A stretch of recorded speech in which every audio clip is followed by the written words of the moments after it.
Sunjin moved closer, asking again if everything was okay.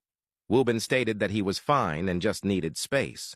He also informed him that he would be backing off from investigating Yuna's kidnapping case and that Sunjin should take over.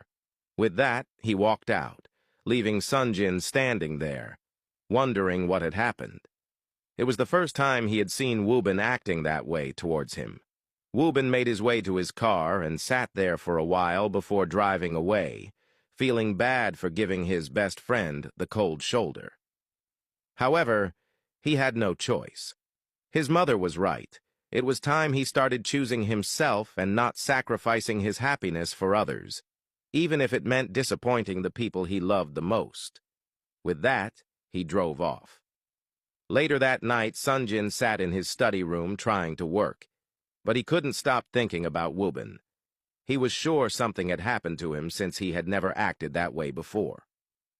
Looking at his phone, he considered calling him but held back, since Wobin had made it clear that he wanted space. Minsu walked in, holding a bowl of baked muffins. She told him that he had been in the study room since he came from work, and since she knew he was hungry, she had made him some muffins. Sunjin pulled her into his lap and told her she didn't need to do house chores like cooking, since there were people for that.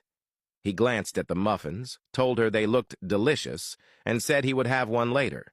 Noticing that something was bothering him, Minsu asked if he was okay. Sunjin admitted that he was worried about Wobin. He explained his concerns about their friendship and how much he valued it. He didn't want to lose him. He asked Minsu if anything had happened at the yacht to make him act this way. Minsu stated that Wobin had only told her he liked her, but she had made it clear that they were just friends. Sunjin speculated that Wobin might be feeling hurt or alone, since now that he was married, he would be spending more time with Minsu than with him. He suggested arranging a blind date for Wobin. He admitted that he never knew Wobin's type since he was hard to read, but now that he knew he liked Minsu, he had an idea of what he might prefer. Minsu listened to him talk about Wobin and realized just how strong their friendship was. She comforted Sunjin, telling him that Wobin would come around and that he just needed time.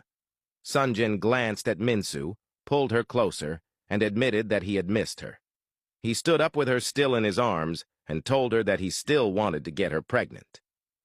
Carrying her out of the study room, they made their way upstairs as Sunjin's butler stood there, smiling.